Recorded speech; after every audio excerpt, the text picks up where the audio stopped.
had happened before 1959, and that is true. It is also true that I would not have been born if my mother was not stupidly in love with my mentally ill alcoholic father. My daughter would not have been born if she had been made of the sperm that was forced into me at 17 years old. Representative Mike Reynolds says that most Oklahomans believe life begins at conception, and it would not make sense to make an exception for victims of rape. Representative Mike Reynolds would not have been born if his mother had known what a douchebag he was going to be.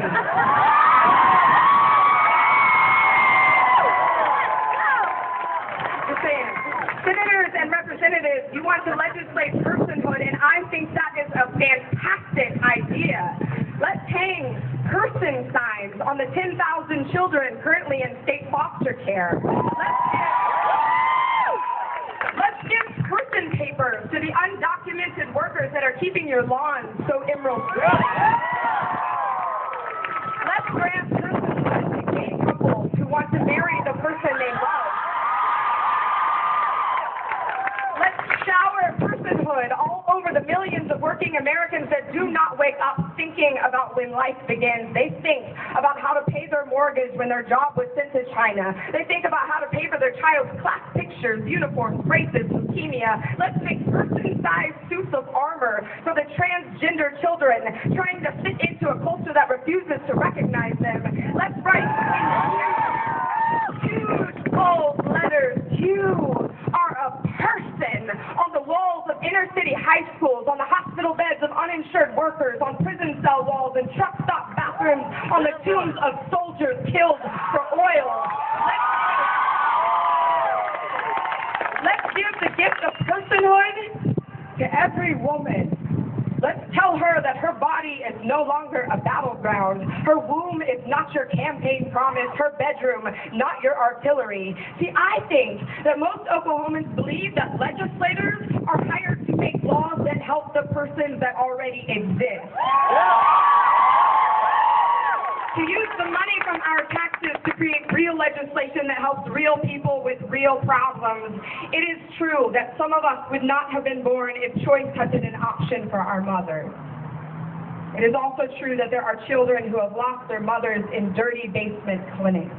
Children who do not have clean drinking water. There are children who will never grow up to have children on purpose because there is a ghost where their violated womb used to be. It is true that no two people have the same religion, that no one knows why we are here or when it all began. It is true that the discussion of the origins of life is one of our most gorgeous dances. We all want to believe in a power so great that no life would ever be denied, that everyone will always be lifted up and nurtured. But that discussion should warm our living rooms, our churches, our philosophy classes, not our state capitol.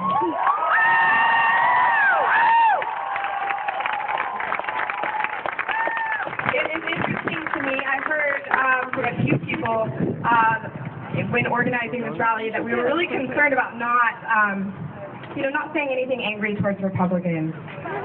That this isn't about bashing Republicans, and I understand that. It's not.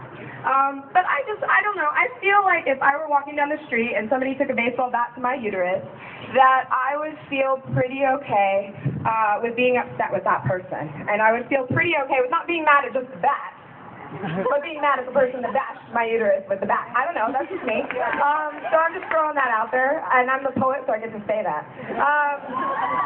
But this is my last poem, and let me tell you something. This is for every single one of you, because when in 2010, after the election, I sat at my desk here in the Capitol, and I just cried. And it wasn't because Republicans won a lot of races. I could care less about that. It was because of some of the bills that passed, and what I realized after talking to people on the phone every single day about some of the really strange misconceptions that they had about their fellow human beings. And I was really upset, and I said, you know what, I can't do this anymore. I need to leave. I mean, like, why am I here? It's like I'm alone. And so I wrote this poem so that I wouldn't feel alone, and what happened was I found out I wasn't at all. And so if you're out there thinking that you want to get out of here and this isn't worth it, don't. To the Oklahoma progressives plotting mass exodus.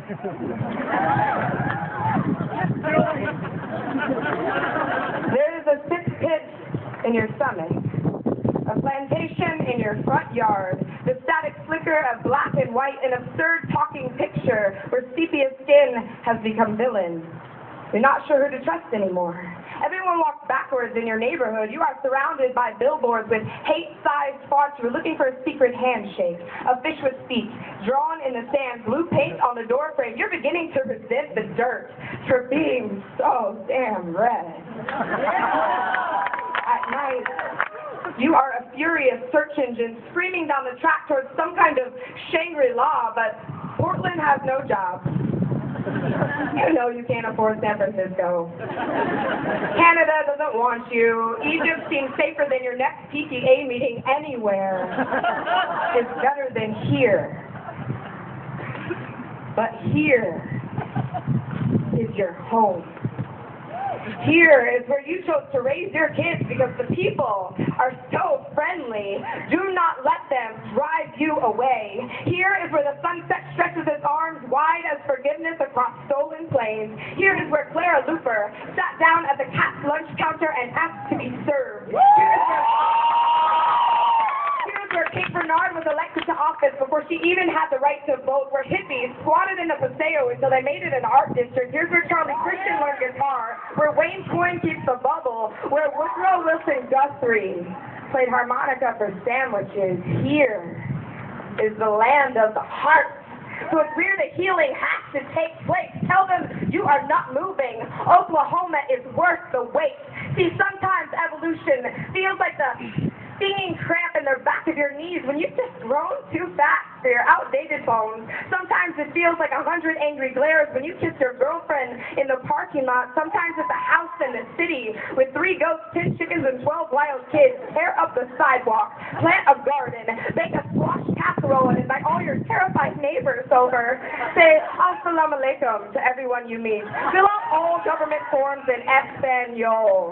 Check all the boxes when they ask your race and your sex. Go to city council meetings, sit in at the House and Senate, wear a purple boa. Do not apologize for your presence. Write love letters to the mothers and fathers in prison. Write love letters to queer kids.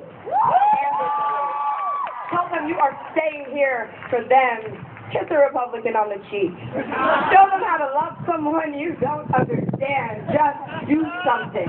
With those clenched fists, that broken heart, that liberal mouth, see, progress is a series of small, bold moves. Don't leave. Here is where we need you. Thank you, guys.